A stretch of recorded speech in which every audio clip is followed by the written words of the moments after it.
Speaker Punjab assembly Rana Mohammad Iqbal की जेर सदारत 45 मिनट ताखीर से शुरू होने वाला इजलास अपने आगाज से ही उस वक्त हंगामा राय का शिकार हो गया जब पॉइंट ऑफ ऑर्डर पर बात करते हुए पीपीपी की खातून रुकन साजिदा मीर ने स्पीकर की तवज्जो पीसीएस अफसरों के खिलाफ होने वाले इंतजामी एक्शन की जानिब मबजूल कराई। मुस्लिम लीग नून के राना अफजल ने अपोजिशन रुकन की जानिब से लगाए गए इल्जामात को मुस्तरद किया तो मुतहिदा हिज़्ब इख्तिलाफ ने ऐवान में शोर बर्पा कर दिया, जिस पर स्पीकर ने सूबाई वज़ीर कानून राना सनाउल्लाह खान को इस मामले पर पॉलिसी बयान जारी करने की हिदायत की। सूबाई वज़ीर कानून ने ऐवान को बताया कि हुकूमत और पीसीएस अफसरान के दरमियान मामला तय पा चुके थे, ताहम चंद अफसरों की वजह से इस मामले को सियासत की नजर कर दिया गया।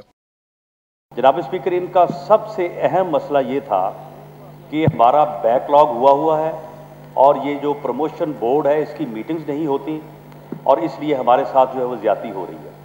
पिछले 1.5 साल के अरसे में 9 मीटिंग्स हुई हैं उस प्रमोशन बोर्ड्स की और 320 अफसरान को जो है वो प्रमोट किया गया है।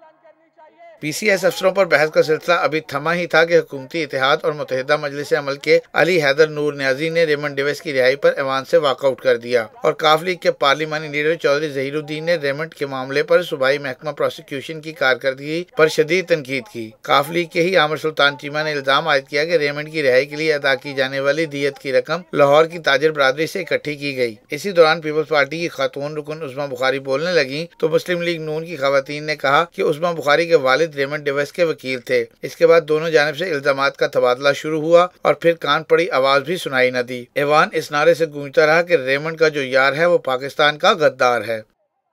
जज साहब की जो जजमेंट है जो मैंने आपको अभी बताया है, जिसमें उन्होंने कहा कि प्रोसिक्यूशन ने एक चार्ज ही फ्रेम नहीं हुआ, उसको सजा ही नहीं हुई और जब तक किसी को अक्यूज को जब सजा ना हो जाए उस वक्त तक उसकी दीत नहीं दी जा सकती। ये जिसने गिल्टी प्लीड ही नहीं किया, उसने गिल्टी प्लीड ही नहीं किया तो उसको किस तरह दे देगी। यकीनन मेरे वालिद मोहतरम जो है वो रेमंड के वकील थे, लेकिन अगर पंजाब हुकूमत ने केस लड़ने दिया होता जनाब, अगर जनाब ये हाउस इन ऑर्डर करेंगे तो मैं बात करूंगी। इस दौरान बहस में हिस्सा लेते हुए कायदे हिज़्ब इख्तिलाफ राजा रियाज ने वज़ीर आला पंजाब के प्रिंसिपल सेक्रेटरी को खुसूसी तौर पर तनकीद का निशाना बनाया। इस दौरान उनकी नून लीग के अरकान के साथ नोक-झोंक जारी रही। इसी असना में नमाज मगरिब के लिए आधे घंटे का वक्फा किया गया, ताहम वक्फे के बाद कोरम पूरा न होने पर स्पीकर ने इजलास मंगल की सुबह 10 बजे तक मुलतवी कर दिया। कैमरामैन अब्दुल सलाम के साथ मियां शाहिद नदीम और ख्वाजा नसीर, वक्त न्यूज़, लाहौर।